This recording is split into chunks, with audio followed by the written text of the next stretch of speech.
Most people think buildings fall because of a single, catastrophic event, an earthquake, a bomb, a sudden act of God. They are wrong. As a structural engineer, I spent 24 years documenting the truth. Failure is a slow, polite process.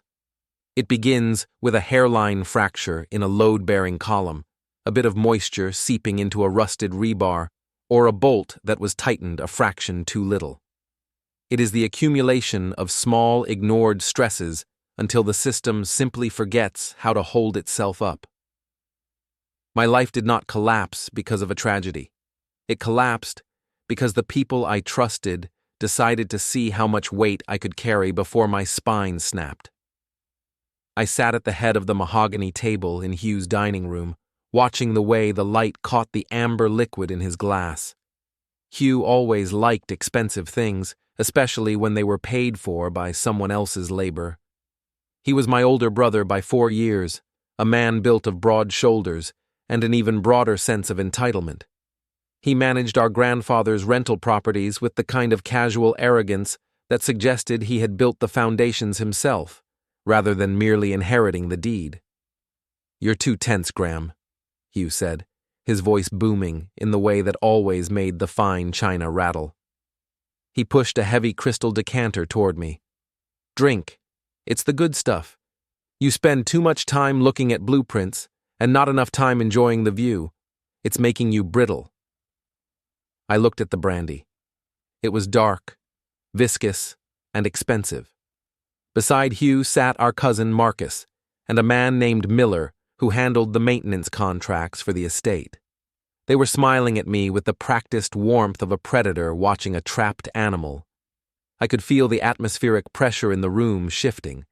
It was a weather system I had seen before, the calm before the structural integrity of a conversation gives way.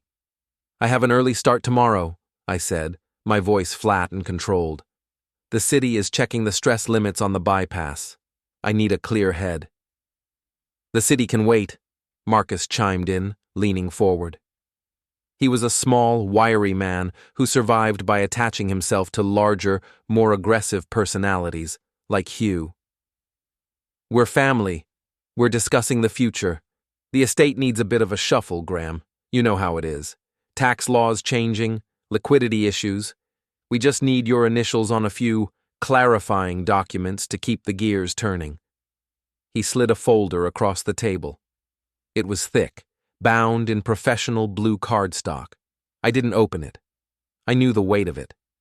In my world, when someone asks for a signature over a drink, they are trying to bypass the inspection phase. "I'll take it home and review it," I said. Hugh's smile didn't falter, but his eyes hardened. He reached out and gripped my shoulder, his hand heavy and possessive. "Always so cautious. That's why you're the guy in the vest and I'm the guy in the office, Gray. But tonight, just relax. Have a drink. Sign the papers so we can stop talking about business and start eating." He poured a generous measure into my glass. I watched the way the liquid swirled. There was a faint, shimmering film on the surface that shouldn't have been there. It wasn't anything obvious, but I have spent a lifetime looking for the smallest deviations in material composition.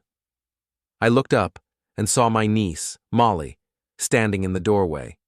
She was 12, with the sharp, observant eyes of a child who had grown up in a house where the walls had ears. Hugh didn't see her.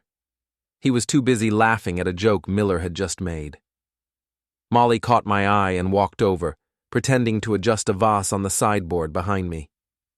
As she leaned in, her voice was a ghost of a sound, barely more than a vibration against my ear. "Don't eat or drink anything," she whispered, her hands trembling slightly as she touched a flower petal. "My dad wants you gone because of the inheritance. He's been talking about it for weeks. Please, Uncle Graham, just go." She turned and vanished into the kitchen before Hugh could notice. The air in the room suddenly felt heavy, as if the oxygen had been replaced by lead. I looked at the brandy again. I didn't think for a second that Hugh was capable of anything that would leave a trace for a coroner. That wasn't his style. Hugh was a man of accidents, trips, falls, impaired judgments that led to legal mistakes. He didn't want me erased. He wanted me incapacitated long enough to surrender my rights. "You okay there, Gray?" Hugh asked, his hand still on my shoulder. "You look a bit pale." "Just the lighting," I said. I picked up the glass. I felt the eyes of all three men on me. They were leaning in, a collective of scavengers waiting for the first sign of weakness. I didn't drink. I made a show of swirling the liquid, bringing it to my nose as if appreciating the bouquet, and then I set it down. When Hugh turned his head to shout an order to the kitchen, I swapped my glass with the water carafe at the center of the table. It was a clumsy move, the kind of thing a panicked man does, but I did it with the practiced precision of a man who calculates tolerances for a living. I took a long sip of the water and then slumped slightly in my chair. I let my eyelids flutter. I put a hand to my forehead, creating a performance of sudden, overwhelming fatigue. "Actually," I mumbled, making my voice thick, "I think you're right, Hugh. I'm exhausted. The room is spinning a bit." Hugh's face transformed. The predatory tension vanished, replaced by a mask of fraternal concern. "There we go. I told you that work was getting to you. Why don't you head home? We can handle the papers later. Or, if you're up to it, just scribble your name now so you don't have to worry about it tomorrow." He opened the folder to the last page. A series of yellow, sticky notes pointed toward the signature lines. My eyes were blurry, but my mind was a high-resolution camera. I saw the way the text was formatted, dense, legalistic, designed to bury the lead. I saw terms like irrevocable waiver and transfer of executorship. I can't see the lines," I said, swaying in my seat. "Just here, Gray. Just sign here," Hugh urged, pressing a pen into my hand. I let the pen slip through my fingers and clatter onto the floor. "I'm going to be sick," I said, standing up abruptly and knocking my chair back. The sound was like a gunshot in the quiet room. I didn't wait for them to respond. I stumbled toward the door, playing the part of the impaired fool to perfection. I heard them behind me, the low, hurried whispers of men whose plan had hit a minor snag but was still on track. Hugh called out a half-hearted offer to drive me, but I was already out the front door and into the cool, biting night air. The moment the door clicked shut, the fog vanished. My posture straightened. My pulse, which had been a steady rhythmic thrum, didn't even skip a beat. I walked to my truck, my boots crunching on the gravel with a deliberate, crushing force. I sat in the driver's seat for a long time, staring at the darkened windows of the house. I had spent my career studying how structures fail, but I had never applied those principles to my own family. I had assumed that because we shared a name and a history, we shared a foundation. I was wrong. My brother wasn't a pillar. He was a termite. He had been eating away at the supports of my life for years, and tonight, he had finally tried to pull the roof down. I reached into my pocket and pulled out my phone. I had a digital copy of the estate's original charter, something I had kept as a matter of professional habit. I began to scroll through the scanned pages, my mind cataloging the discrepancies between what I knew to be true and what Hugh had tried to make me sign.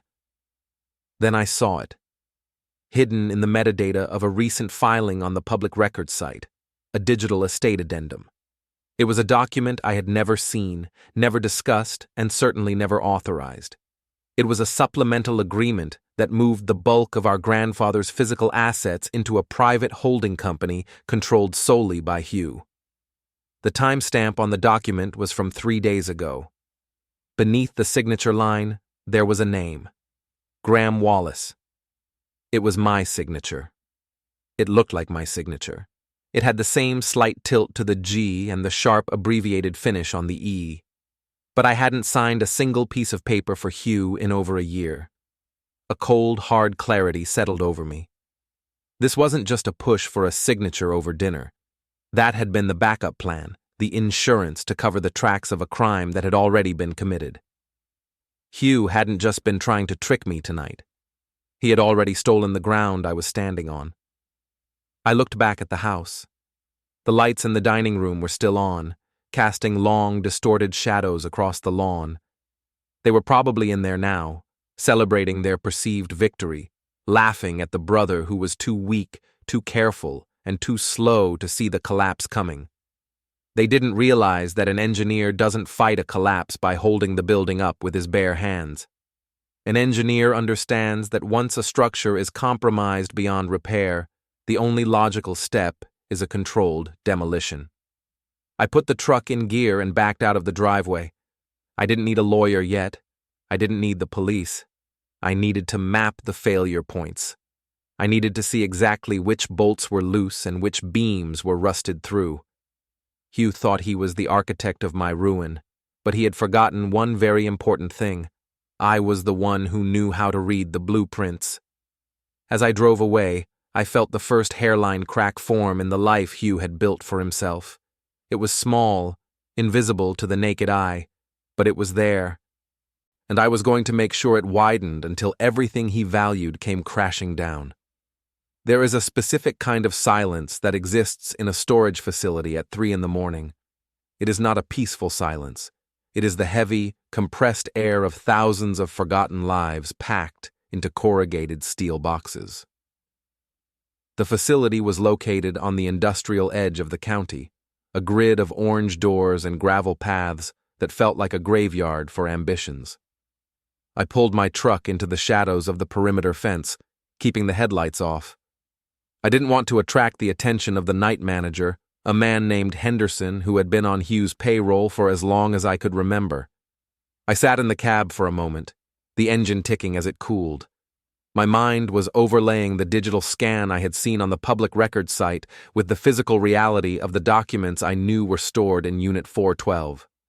To a layman, a signature is a static thing, a name on a page. To someone who analyzes stress patterns, a signature is a series of kinetic events. The pressure of the pen, the velocity of the stroke, the microscopic tremors in the hand. The signature on that digital addendum had been too perfect. It lacked the natural variance of my own handwriting. It was a trace, a mechanical reproduction of a memory. I stepped out of the truck, the gravel crunching under my boots like grinding teeth. I carried a heavy flashlight and a pry bar, though I hoped I wouldn't need the latter. I still had my key, but in Hugh's world, locks were often changed without notice. As I walked, I thought about the sheer volume of paper it took to erase a person. My grandfather had been a man of physical assets: timberland, warehouses, residential blocks. He didn't trust the cloud. He trusted ink and parchment. Hugh had realized that if he could control the paper, he could control the history. Unit 412 was tucked into a corner where the security cameras had a notorious blind spot due to an overgrown silver maple. I reached the door and saw the first sign of the structural failure I had anticipated. The original disc lock I had installed 2 years ago was gone. In its place was a shiny industrial-grade padlock with a yellow band. Hugh had locked me out of my own past. I didn't feel a surge of panic. I felt a cold, mechanical satisfaction. A lock is just a mechanical threshold, and every threshold has a failure point. I didn't use the pry bar immediately. Instead, I knelt and examined the hasp. It was a standard bolt-on assembly. I reached into my pocket, pulled out a small wrench, and began to unbolt the entire locking mechanism from the doorframe. It was quieter than cutting the lock and far more precise. When the last nut spun off, the door groaned as I slid it upward. The smell of dust and old cellulose hit me. The unit was packed with filing cabinets and bankers' boxes, the archives of the Wallace estate that Hugh had deemed redundant 5 years ago. He had let me keep them because he thought I was a sentimental fool. He thought I wanted the boxes for the memories of our grandfather. He didn't realize I wanted them for the data. I moved to the back of the unit, my flashlight beam cutting through the gloom. I found the cabinet labeled 1998-2005, land transfers. This was the period when the original deeds were consolidated. If the digital addendum Hugh filed was legitimate, there would be a corresponding physical trail here, a precursor or a draft. I spent the next 3 hours in a world of fine print. I sat on a milk crate, the flashlight propped on a stack of boxes, and began the audit. I wasn't looking for a smoking gun. I was looking for the absence of one. In engineering, you don't just look at the bridge that collapsed. You look at the maintenance logs of the bridges that didn't. You look for the pattern of neglect. What I found was a masterpiece of administrative erasure. In the original 2002 deed for the Miller Creek property, one of the crown jewels of the estate, there was a physical page that felt different. The weight of the paper was 80-pound bond, instead of the 60-pound stock used in the rest of the folder. I held it up to the light. The watermark didn't match the era. Hugh had swapped the pages. He had been preparing this for years, slowly replacing the original terms with his own clarifying language. The sound of a car door closing outside snapped my head up. I extinguished the flashlight instantly. The silence returned, but it was thinner now. I heard the slow, rhythmic roll of tires on gravel. Someone was patrolling the rows. I pressed my back against the cold steel of the unit wall, my breath shallow and controlled.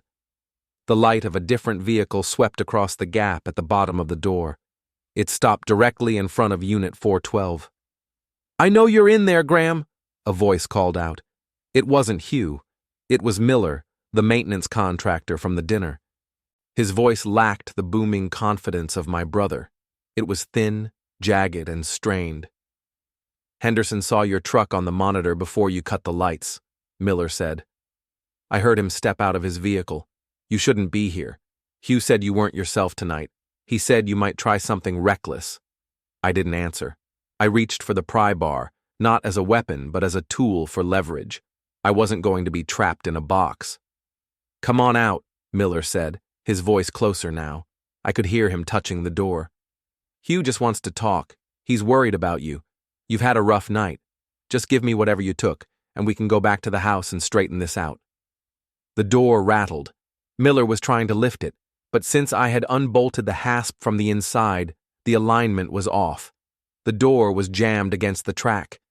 "Graham, open the door!" Miller's voice turned from faux concern to a sharp, aggressive bark. He kicked the base of the door. The sound echoed inside the unit like a hammer on an anvil. I realized then that Miller wasn't just a contractor, he was a sentry. Hugh had anticipated that my dizziness at dinner would lead to a late-night investigation. He had calculated my reaction and placed a counterweight in my path. I stood up and grabbed the handle of the door from the inside. I didn't try to keep it closed. I threw it upward with every ounce of strength I had. The door screeched as it flew into the overhead track. Miller, who had been leaning against it, stumbled back, his arms flailing for balance. He fell hard onto the gravel. I stepped out into the night, the pry bar held loosely at my side. Miller scrambled to his feet, his face illuminated by the harsh white beam of his own truck's headlights. He looked older in this light, his skin sallow and his eyes darting. He reached into his jacket, and for a second, the atmosphere turned electric, but he didn't pull a weapon.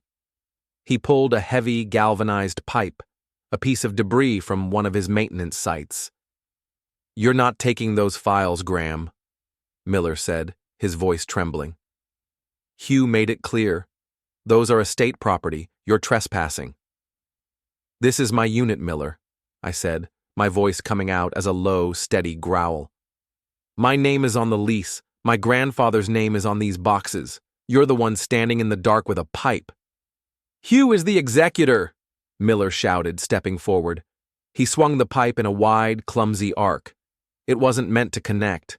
It was meant to intimidate. I didn't move.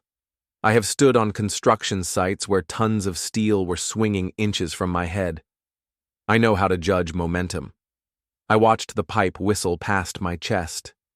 Miller was off balance, his center of gravity too far forward. "You're out of your depth," I told him. "Hugh is using you as a shock absorber. When the impact comes, you're the one who's going to be crushed. He won't even remember your name." "Shut up." Miller swung again, this time with more intent. I stepped inside the arc of the swing, moving into his personal space. I dropped the pry bar and grabbed his forearm with both hands. I didn't strike him. I used his own forward motion to pivot. I planted my foot and leveraged his weight against my hip. It was a simple mechanical advantage. Miller went over my shoulder and slammed into the side of his truck. The metal groaned, a deep, hollow dent appearing in the door. He slumped to the ground, gasping for air. He wasn't seriously injured, but the wind had been knocked out of his system. The physical confrontation had reached its failure point. I didn't linger. I grabbed the folder I had been auditing, the one with the 80-pound bond paper, and tossed it into the cab of my truck. I climbed in and started the engine. Miller was still on the ground, clutching his ribs, watching me with a mixture of shock and realization. He had expected the brittle engineer to break. He hadn't expected me to be the one who understood the mechanics of the fall. I backed out and drove toward the exit. As I passed the gate, I saw Henderson in the security shack, his face pale behind the glass. He didn't try to stop me. He just watched. I drove for 20 minutes, my hands steady on the wheel. My mind was already moving to the next stage of the analysis. The folder in the passenger seat was a piece of the puzzle, but it wasn't the whole picture. Hugh wouldn't have just stopped at the land deeds. If he was rewriting the estate, he was rewriting the cash flow. I pulled into a 24-hour diner and used their Wi-Fi. I needed to check the probate filings again. I logged into the county portal, my fingers flying over the keys. I wasn't looking for the signature this time. I was looking for the dates. There it was. A clarifying memo had been filed just 4 hours ago, right after I had left the dinner. It was a motion to accelerate the transfer of all liquid assets to the holding company, citing unforeseen instability in the secondary beneficiary. Me. Hugh was telling the court I was mentally or physically unfit. He was using my exit from the dinner, my spinning head, and my unreliable behavior as evidence to justify a total seizure of the estate. He wasn't just stealing the money. He was building a legal cage to keep me from fighting back. I closed the laptop. The sarcasm that usually lived in the back of my throat was gone, replaced by a cold, searing clarity. Hugh thought he was accelerating a process. He thought he was pushing a button to start the demolition. He didn't realize that when you accelerate a load onto a compromised structure, you don't always get a clean collapse. Sometimes the energy has nowhere to go but back into the source. I looked at my reflection in the diner window. My face looked different, sharper, the lines of my jaw more pronounced. The man who had walked into that dinner was a civil engineer. The man sitting in this booth was something else entirely. I was a failure analyst, and I had just found the primary stress fracture in my brother's plan. He thought I was the one under pressure. He was about to find out what happens when the counterweight is removed. The city's architecture is a lie of permanence. To the average citizen, the massive limestone facades and steel-reinforced concrete piers of the municipal district represent an unshakable order. To me, they are merely a series of ongoing negotiations with gravity and time. I walked up the steps of the county courthouse the following morning, carrying a leather briefcase that felt heavier than its physical mass. Inside were the 80-pound bond pages I had recovered from the storage unit and a detailed log of the digital discrepancies I had unearthed at the diner. I wasn't here to scream or make a scene. I was here to introduce a new variable into Hugh's equation. I had spent the early morning hours on the phone with Sarah Jenkins, an estate attorney who specialized in complex transitions, which was a polite industry term for high-stakes family warfare. She met me in the rotunda, her expression as neutral as a polished granite slab. Sarah understood the language of structures. She didn't care about the emotional betrayal. She cared about the chain of custody and the validity of the seals. "The memo your brother filed is aggressive," Sarah said, her voice echoing off the vaulted ceiling. "He's claiming you've suffered a cognitive decline following the loss of your wife. using your behavior at the dinner as a catalyst for emergency intervention.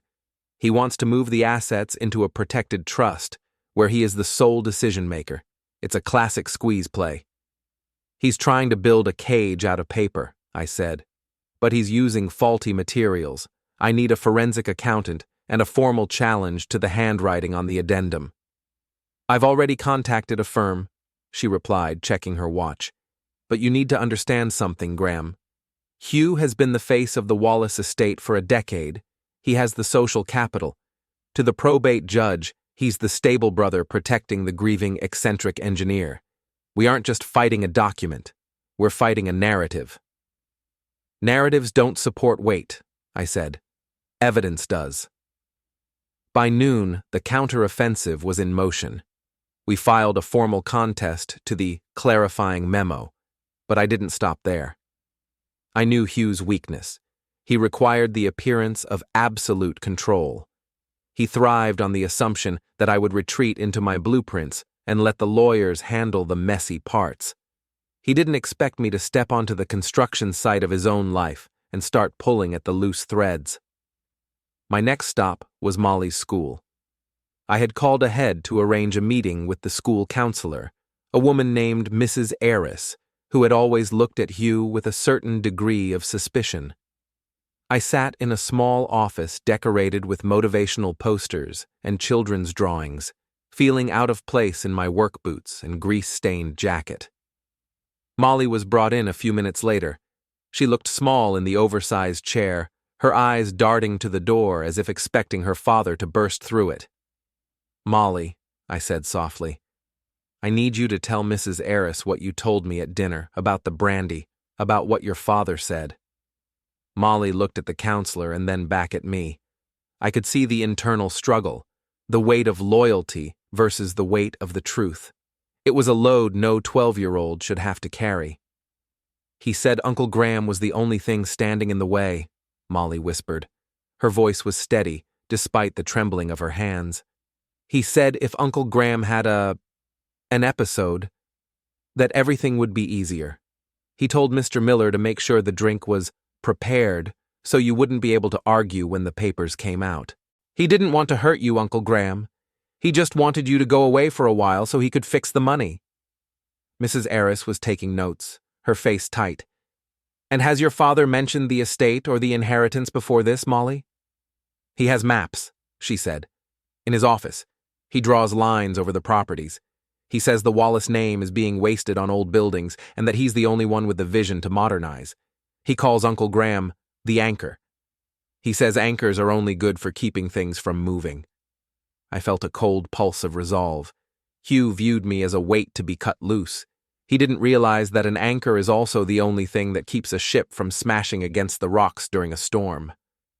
I thanked Molly and told her she was brave. I promised her she would be protected, a promise I intended to keep by dismantling the man who was supposed to be her guardian. By mid-afternoon, the social pressure began to mount. Sarah had served the forensic audit notice to Hugh's office. I didn't wait for his phone call. I knew exactly where he would be. The Riverside development, a multi-million-dollar residential project he was trying to leverage using the estate's credit. It was the centerpiece of his vision, a glass and steel monument to his own ego, and it was currently in the delicate phase of foundation pouring. I drove to the site, the dust of the construction zone coating my truck. The heavy machinery was humming, a rhythmic vibration that I could feel in my teeth. I saw Hugh's black European SUV parked near the mobile office trailer. He was standing near a concrete pump, gesturing wildly at a group of contractors. He looked frantic, the polished veneer of the previous night's dinner beginning to crack under the heat of the legal filings. I stepped out of the truck and walked toward him. One of the contractors, a man I recognized from previous city inspections, stepped in my way. "Mr. Wallace, this is a restricted site," he said, his hand on his hard hat. "I'm here as a principal beneficiary of the primary investor," I said, my voice carrying over the roar of the engines. "And as a licensed civil engineer, I'm noticing several safety violations regarding the proximity of that pump to the unstable embankment. You might want to check your load calculations before the city inspector arrives. I've already called him." The contractor blanched and stepped aside. Hugh turned around, his face reddening as he saw me. He marched over, his expensive leather shoes sinking into the mud. "What are you doing here, Graham?" he hissed, keeping his voice low so the workers wouldn't hear.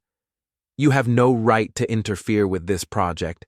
I've seen the filings. You think a few lies from a child and some old papers are going to stop this? I'm the executor. I am the one building the future while you rot in the past." "You're building on a sinkhole, Hugh," I said, stepping closer until I could see the sweat beading on his upper lip.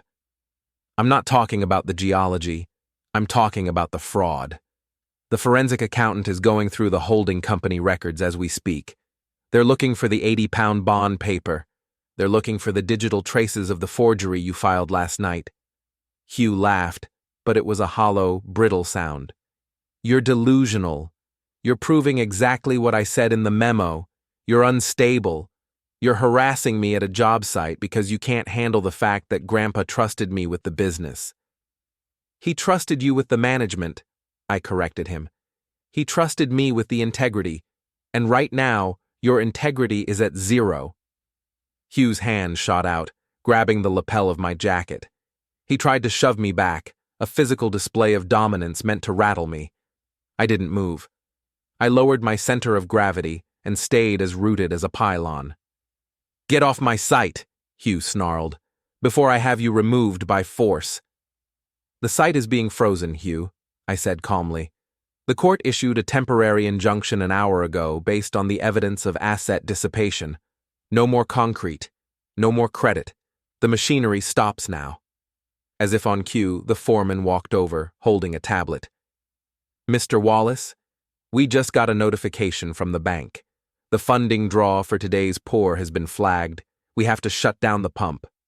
The silence that followed was more deafening than the machinery had been. The massive concrete pump gurgled and went quiet. The workers began to look at each other, confused. Hugh's grip on my jacket tightened, his knuckles white. "You did this," he whispered, his voice shaking with a sudden violent rage. "You're destroying everything because you're jealous. You've always been the shadow, Graham. The quiet little brother in the background." He swung a hand at me, not a punch, but a dismissive, heavy-handed slap. It was the move of a man who thought he was still the schoolyard bully. I caught his wrist, mid-air. The physical contact was a jolt of pure kinetic energy. I didn't squeeze, but I didn't let go. I held his arm in place, forcing him to look at the man he had underestimated for 40 years. "I'm not the shadow, Hugh," I said. "I'm the structural support, and you just spent the last decade sawing through me.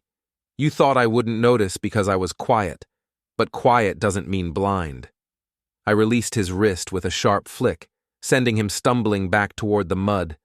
He looked down at his ruined shoes, then up at the silent cranes and the idle workers. His reputation, the most fragile structure he owned, was beginning to buckle in front of a live audience. "This is just the beginning," I said, turning back toward my truck. "I haven't even started the demolition yet." I left him standing there in the middle of his silent monument. As I drove away, I looked in the rearview mirror. Hugh was screaming at the foreman, his gestures erratic and desperate. He still thought this was a fight he could win with volume and intimidation. He didn't realize that I had already mapped out the entire collapse. He had provided the forgery, the motive, and the opportunity. All I had to do was remove the last few pins holding the frame together. The twist, however, was something even I hadn't fully calculated. As I reached the main road, my phone buzzed. It was Sarah. "Graham, we have a problem," she said. "The forensic accountant found something in the holding company's secondary ledger. Hugh isn't just moving the money to steal it. He's moving it because the estate is nearly empty. He's been using the principal to cover massive losses in offshore speculations for 3 years. He didn't want to get rid of you because of greed, Graham. He wanted to get rid of you because he needs a scapegoat for the bankruptcy." I pulled over to the side of the road, the engine idling. I looked at the folder on the seat next to me. Hugh hadn't been trying to build a cage for me. He had been trying to build a shield. He wanted me declared incompetent so he could blame the missing millions on my mismanagement and erratic decisions before the whole system fell apart. I leaned back against the headrest, a dry, sarcastic laugh escaping my throat. He had played the victim while acting as the predator. It was a classic structural deception, a false floor designed to drop the intruder into the basement. "Graham, are you there?" Sarah asked. "I'm here," I said. "And tell the accountant to keep digging. If the floor is fake, I want to know exactly how deep the hole goes. I'm going to make sure that when Hugh falls, he doesn't have a soft place to land." I hung up. The sun was beginning to set, casting long, skeletal shadows over the city. The pressure was moving now, shifting away from me and toward the man who thought he could outrun physics. The revelation of the empty ledger changed the physics of the entire situation. In engineering, there is a phenomenon known as a progressive collapse. It occurs when a local failure, one beam, one joint, transfers its load to an adjacent member that isn't designed to carry it. That member fails, and the weight shifts again, accelerating until the entire structure is nothing but a heap of dust and twisted metal. Hugh had spent 3 years transferring the weight of his failures onto the estate's foundations. Now, the foundations were gone, and he was trying to use my reputation as the final load-bearing pillar to hold up the façade. I spent the following morning in a windowless conference room in the city's financial district. The air was thick with the scent of ozone from the photocopier and the stale bitterness of cheap coffee. Across from me sat Miller, the forensic accountant Sarah had hired.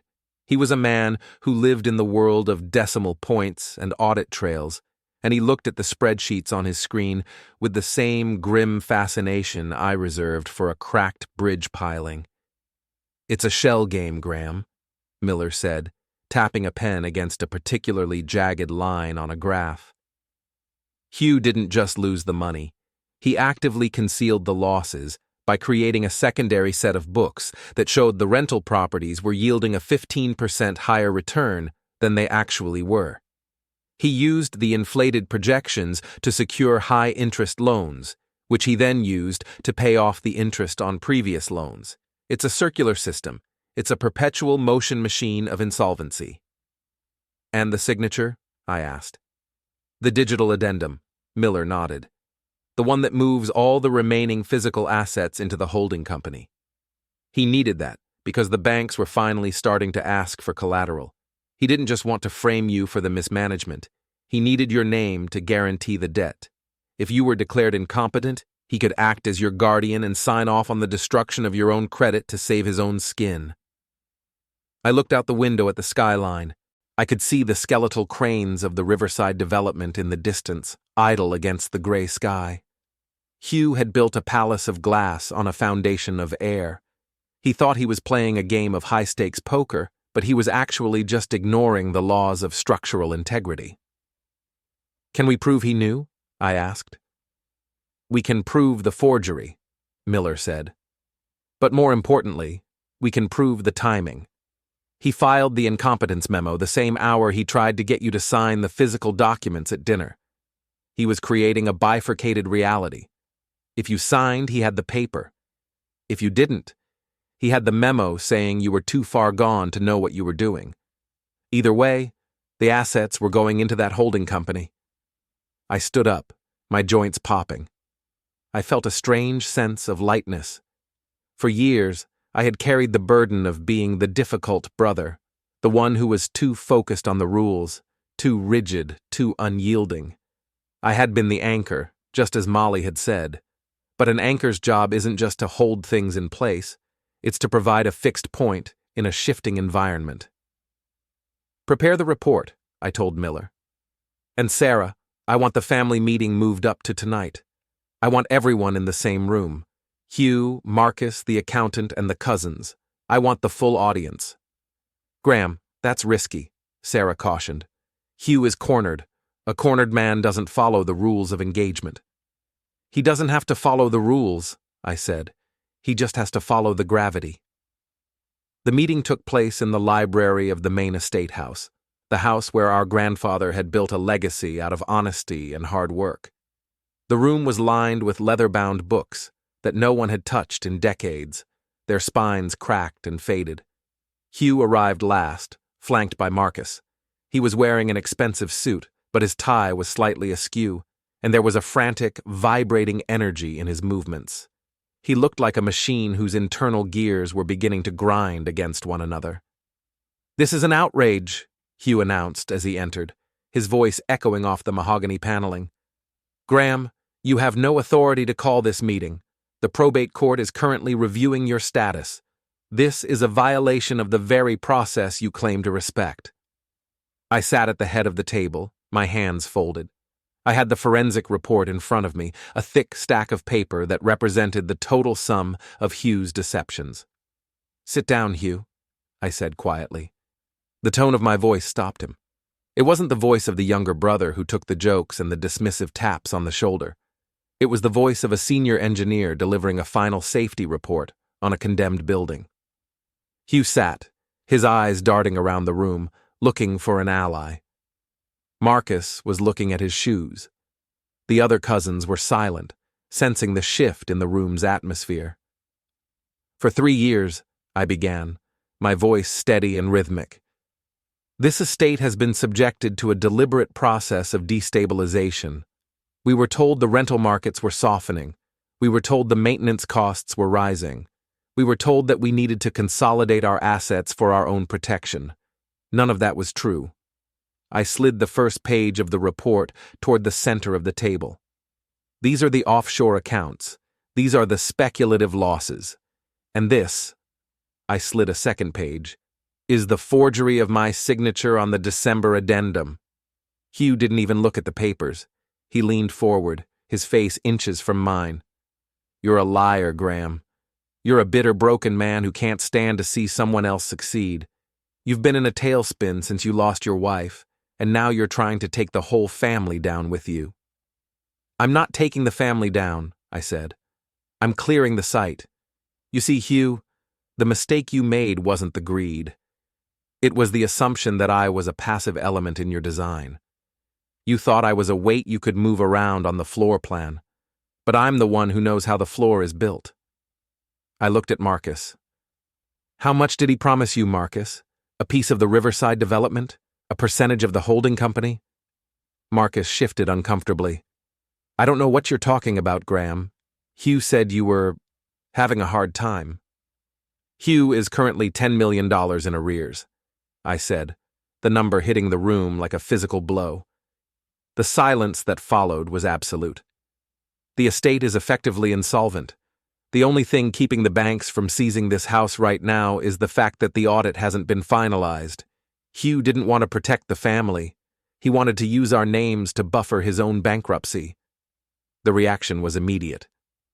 The cousins began to murmur, their faces turning from confusion to a sharp, jagged suspicion. Hugh saw the support structure of his social circle beginning to fail. He stood up, his chair screeching against the floorboards. "Enough!" he roared.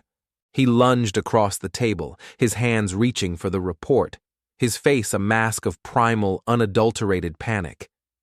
I didn't flinch. I stood up and met his gaze. As he reached for the papers, I didn't pull them away. I let him grab them. As his fingers closed around the stack, I leaned in and spoke so only he could hear. "I let you do it, Hugh. I saw the first discrepancy 6 months ago. I didn't stop you then. I wanted to see how far you'd go. I wanted to see you overreach so far that there would be no way for you to ever climb back up. I let you build your own gallows." Hugh's eyes widened. The realization that I hadn't been a victim, but a silent observer of his own self-destruction, seemed to break something deep inside him. He let out a strangled, incoherent sound and swung a wild, desperate fist at my head. I stepped back, the movement economical and precise. His fist whistled through the air where my face had been a second before. He lost his balance, stumbling into the table, scattering the documents across the floor. He looked up at me, his hair disheveled, his breathing heavy. The social dominant, the joking older brother, the man of vision. He was gone. In his place was a small, frightened man who realized the ground had finally vanished beneath his feet. "You're a monster," he hissed. "No," I said, looking down at him. "I'm just an engineer. I recognize a failure when I see one." I turned to the rest of the room. The forensic report has already been sent to the district attorney's office and the probate judge. The injunction on the estate is now permanent. Hugh is no longer the executor. By unanimous consent of the remaining beneficiaries, I am taking control of the liquidation process. "You can't do this!" Hugh screamed, trying to scramble to his feet. "I already did," I said. I walked toward the door. I had reached the peak of the action, the moment where the structure finally gives way and the dust begins to rise. But as I reached the hallway, I saw a shadow move. It was Miller, the contractor. He was standing near the entrance, his face pale, his hands shoved deep into his pockets. He looked at me with a mixture of terror and realization. "He told me to do it, Graham," Miller whispered. "He told me to fix the drink. He told me it was just to calm you down." "I know," I said, not stopping. "What's going to happen to the Riverside project?" Miller asked, his voice cracking. "I have everything tied up in that." "The Riverside project is a structural hazard," I said, my hand on the front door. "It's being condemned, just like everything else Hugh touched." I stepped out into the night. The air was cold and clean. I could hear the shouting continuing inside the house, the sound of a family tearing itself apart over the wreckage of a lie. It was a chaotic, ugly sound, the noise of a collapse that couldn't be stopped. I walked to my truck and sat inside, the silence of the cab a stark contrast to the violence of the room I had just left. I looked at my hands. They were steady. I had achieved the goal. I had dismantled the man who had tried to erase me. I had reclaimed the legacy. But as I looked at the dark silhouette of the estate house, I realized that a controlled demolition doesn't leave anything behind but a void. I had won the war, but the landscape was unrecognizable. I had become the very thing I had used to defeat Hugh, a cold, unyielding force of nature. I started the engine. There was one final piece of the puzzle to address. Hugh was a man of desperate measures, and a man with nothing left to lose is a man who stops caring about the limits of the system. I knew him better than anyone. I knew that he wouldn't just accept the loss. He would try one last reckless move to regain leverage, and I knew exactly who he would use to do it. I shifted into gear and drove toward the one place I knew he would go. The demolition wasn't over. We were just reaching the primary failure point. The aftermath of a structural failure is rarely a clean break.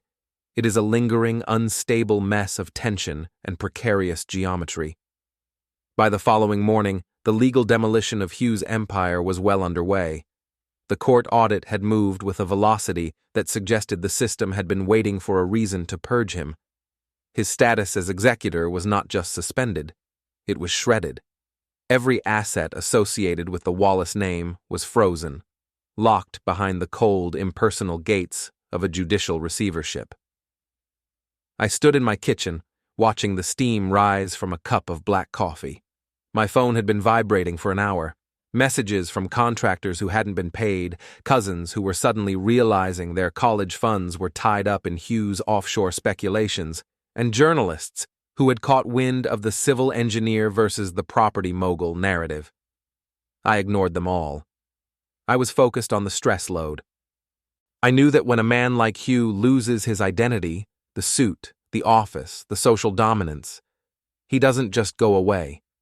He becomes a projectile. I spent the afternoon at a secondary site, a historic renovation project in the city center that Hugh had used as collateral for his Riverside development. It was a skeletal building, all exposed timber and rusted ironwork, currently caught in the limbo of a work stoppage. I was there to assess the shoring. Even in the middle of a personal war, the physical laws of the world required my attention. If these beams weren't braced by nightfall, the vibration from the nearby subway line could cause a lateral shift. I was 20 feet up on a scaffold when I heard the heavy thud of a car door closing. I didn't need to look down to know it was him.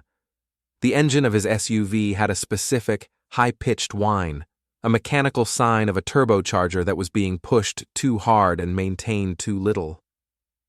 "Graham!" Hugh's voice echoed through the empty shell of the building. It wasn't the roar of a predator anymore. It was the jagged, desperate sound of a man who had been breathing in the dust of his own collapse.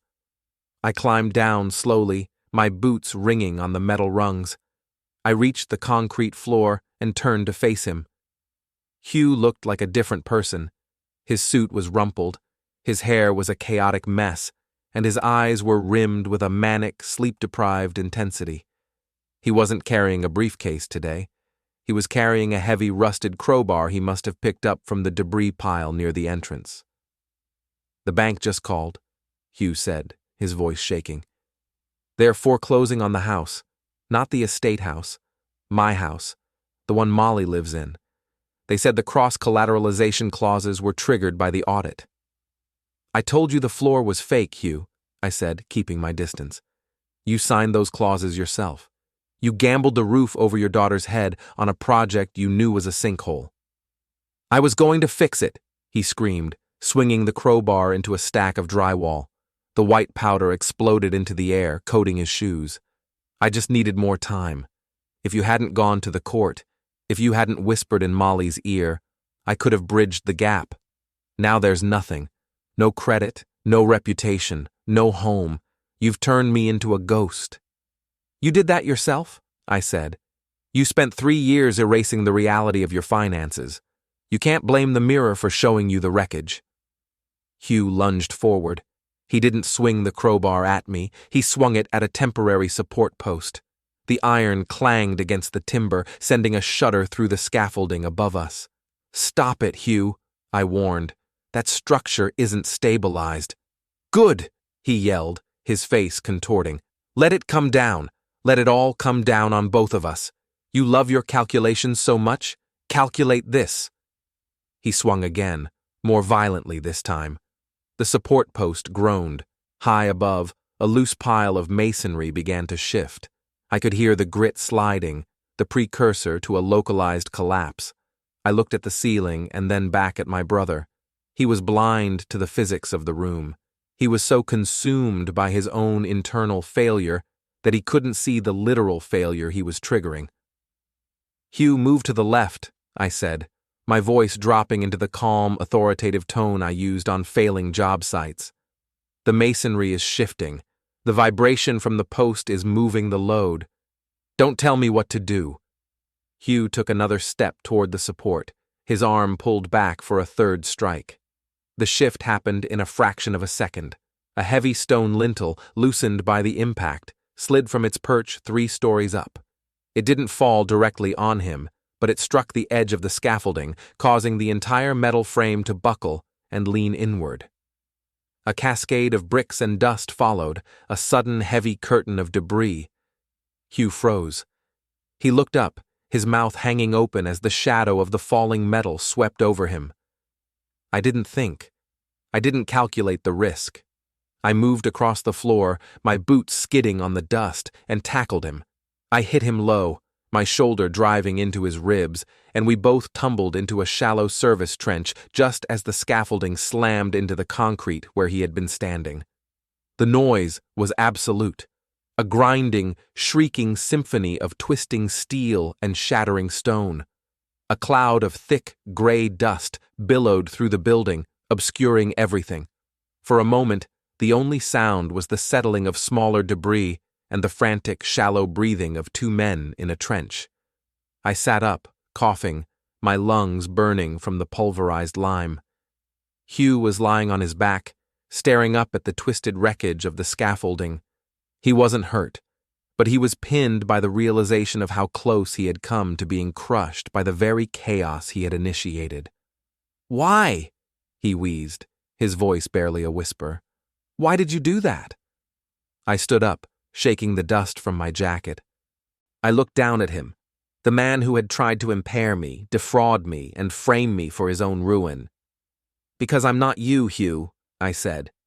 I don't let things fall just because I'm angry. I'm a builder, even when the person inside the building is trying to tear it down. I offered him a hand. He stared at it for a long time, his fingers twitching. He didn't take it. He rolled over and pushed himself up, his movements slow and brittle. He looked at the wreckage of the scaffold, and then at the exit. The manic energy was gone, replaced by a hollow, vacant stare. He had reached the point of total structural fatigue. "It doesn't matter," Hugh said, his voice devoid of emotion. "You saved me for what? To watch me lose everything? To see me go to a shelter while you sit in grandfather's chair?" "I'm not sitting in his chair," I said. "I'm selling it. I'm liquidating everything to pay back the people you cheated, starting with the contractors and ending with the trust for Molly's education. There won't be anything left for me either. This isn't about winning, Hugh. It's about restoring the balance." Hugh turned and walked toward the light of the entrance. He didn't look back. He moved like a man who had lost his internal compass. His shoulders slumped and his gait uneven. I watched him go, but I didn't feel the satisfaction I had expected. The air in the building was still thick with dust, and the silence that followed his departure was heavy and oppressive. I checked my watch. It was nearly 5 o'clock. As I began to pack my tools, my phone buzzed again. This time, it was a restricted number. "Uncle Graham?" It was Molly. Her voice was small, tight, and high-pitched, with a kind of terror that bypassed my professional detachment and went straight to my core. "Molly? What's wrong? Where are you?" "I'm at the park," she said, her breath coming in short, jagged gasps. "Dad came to the school and picked me up. He was acting strange. He said we were going on a trip. He said we had to leave before the inspectors arrived. He's in the car now, throwing his bags in. He says we aren't coming back." The realization hit me with more force than the falling scaffolding. Hugh wasn't just accepting the collapse. He was trying to take the only asset he had left that I couldn't liquidate. He was trying to take Molly. "Molly, listen to me," I said, my voice urgent but steady. "Where in the park? Which entrance?" "The north side," she whispered. "By the old boathouse. He's calling me now. I have to go." The line clicked. I stood in the middle of the ruined building, the leather of my briefcase handle biting into my palm. Hugh had made his final move. He had bypassed the legal system, the financial system, and the social system. He had gone straight for the heart of the structure. I ran for my truck, the gravel flying beneath my feet. I didn't call the police yet. I knew how Hugh worked. If he saw a patrol car, he would bolt, and a high-speed chase with a 12-year-old in the car was a variable I couldn't control. I had to intercept him. I had to be the one to apply the final pressure. I drove with a focus that was beyond anything I had ever felt. I wasn't just an engineer anymore. I was a man who understood exactly where the breaking point was, and I was going to make sure that when the final confrontation happened, I was the one holding the lever. I reached the north entrance of the park in 10 minutes. I saw Hugh's SUV parked near the boathouse, the engine idling. The exhaust was a white plume in the cool air. I saw Molly standing by the passenger door, her backpack clutched to her chest, while Hugh paced near the trunk, his movements jerky and panicked. I didn't slow down. I drove my truck directly into the path of his SUV, blocking him in against the stone wall of the boathouse. I slammed the gear into park and stepped out before the engine had even stopped turning. Hugh looked up, his face contorting with a fresh wave of rage. "Get out of here, Graham. This is none of your business. She's my daughter." "She's a person, Hugh, not a suitcase," I shouted back. Molly ran toward me, but Hugh grabbed her arm, pulling her back toward the car.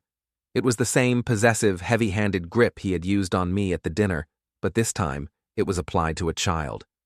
"We're leaving!" Hugh screamed. "I have money hidden. I have friends. You can't take everything." "There is no away, Hugh," I said, stepping toward him. "The failure has reached the perimeter. There's nowhere to go." I saw the look in his eyes, the final desperate realization of a man who has run out of space and time. He looked at Molly, then at me, and then at the car. He was at the failure point. The air by the boathouse was sharp, smelling of damp wood and the ozone of a laboring engine. The park was largely empty, a gray expanse of dormant grass and skeletal trees that offered no shelter from the clarity of the moment. I stood 5 feet from the bumper of Hugh's SUV, my shadow stretching long and thin across the pavement. In my line of work, we talk about the point of no return, the millisecond when a leaning wall moves past its center of gravity. You can't shout it back into place. You can't bargain with it. You can only watch the momentum finish what the neglect started. Hugh's grip on Molly's arm was white-knuckled. He wasn't looking at her. He was looking through me, his eyes searching the horizon for an escape route that no longer existed. He was a man trying to outrun the laws of physics in a vehicle that was already up on blocks. "Let her go, Hugh," I said.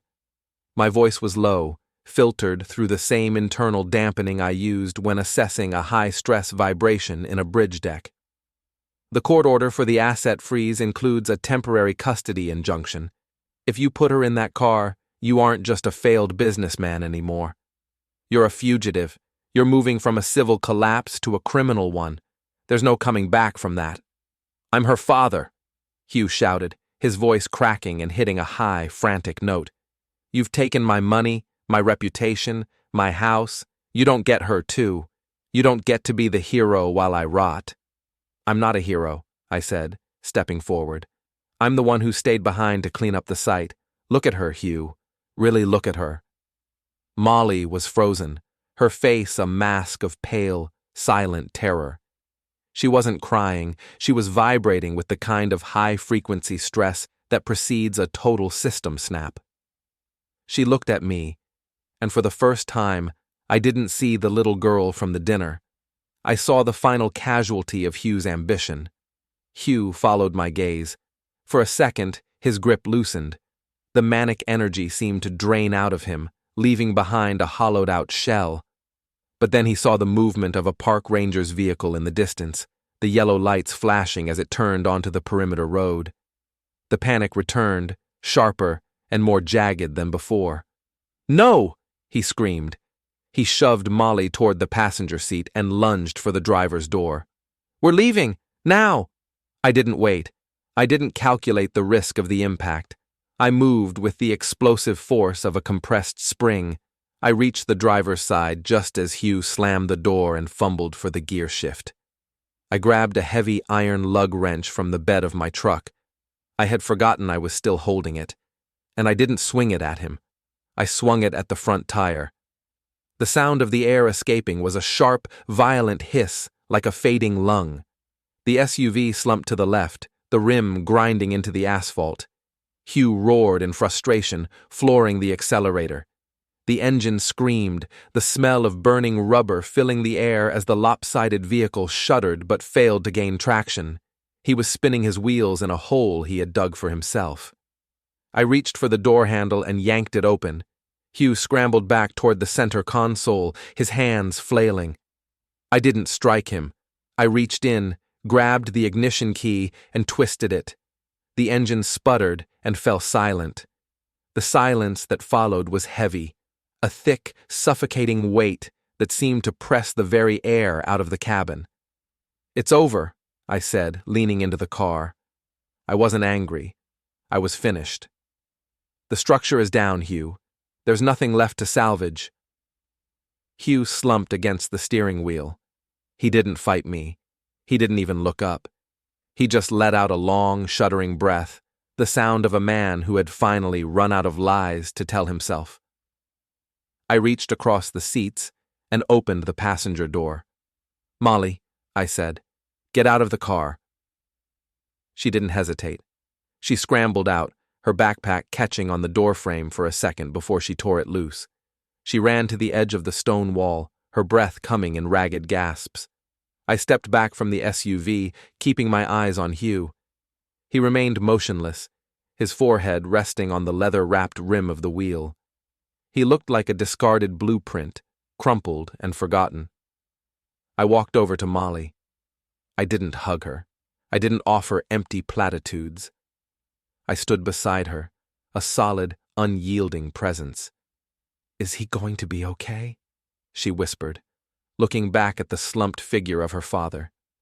He's going to face the consequences of his design, I said. That's all anyone can do.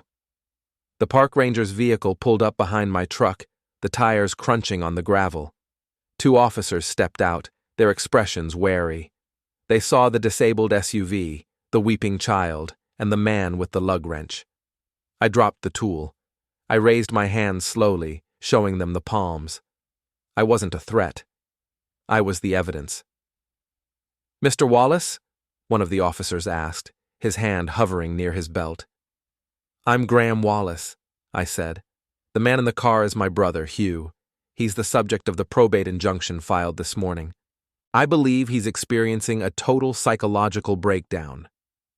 As the officers moved toward the SUV, I turned my back on the scene. I didn't want to watch them pull Hugh out. I didn't want to see the final indignity of his arrest. I had spent the last 72 hours meticulously dismantling his life, and I had reached the end of the project.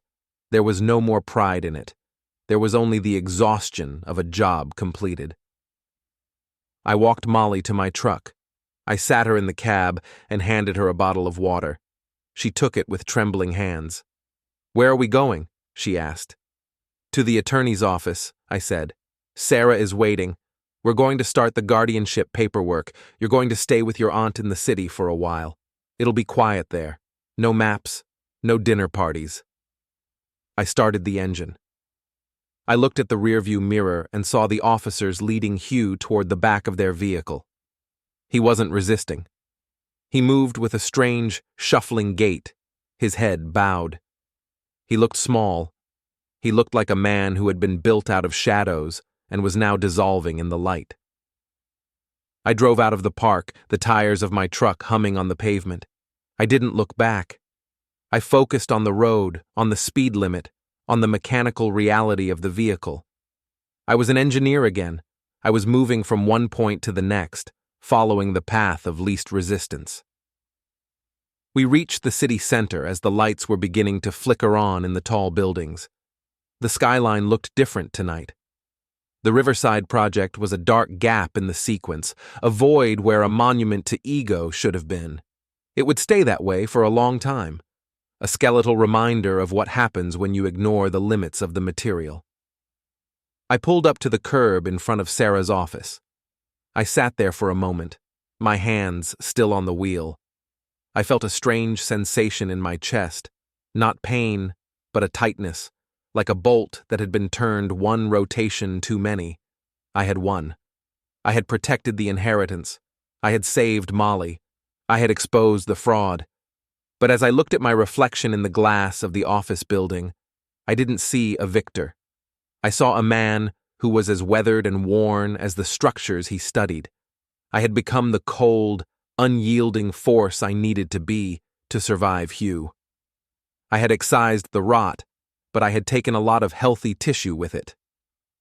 "Uncle Graham?" Molly asked, her hand on the door handle. "Go on inside," I said. "I'll be right there." She hopped out and ran toward the revolving doors. I watched her go, a small flash of color against the gray stone of the city. She was the only thing I had managed to keep upright. I reached into my pocket and pulled out my grandfather's signet ring, the one Hugh had tried to take, the one that represented the weight of the Wallace name. I held it in my palm, feeling the cold gold against my skin. It was just a piece of metal. It had no power to hold up a ceiling or brace a wall. It was just a symbol of a foundation that had been eroded by time and greed. I opened the center console and dropped the ring inside. I didn't need it. I didn't need the name or the legacy or the chair in the library. I just needed the silence. I stepped out of the truck and slammed the door. The sound echoed through the canyon of the street, a sharp, final report. I walked toward the revolving doors, my boots hitting the pavement with a rhythmic, mechanical certainty. The demolition was complete. The site was clear. Now the only thing left to do was wait for the dust to settle. I pushed through the glass doors and entered the lobby. The air was climate-controlled and sterile. I didn't look at the directory. I knew exactly where I was going. I reached the elevators and pressed the button for the penthouse. The doors slid open with a soft, pneumatic hiss. I stepped inside and watched the numbers begin to climb. 34, 35, 36. I was rising above the wreckage. I was moving away from the failure point. I was an engineer, and I had successfully navigated the collapse. The elevator chimed. The doors opened. I stepped out into the hallway, my eyes fixed on the office at the end of the corridor. I reached the handle. I didn't hesitate. I turned the lock and stepped into the room where the final signatures were waiting. Everything was in place. The stress was gone. The load was balanced. I picked up the pen and began to sign.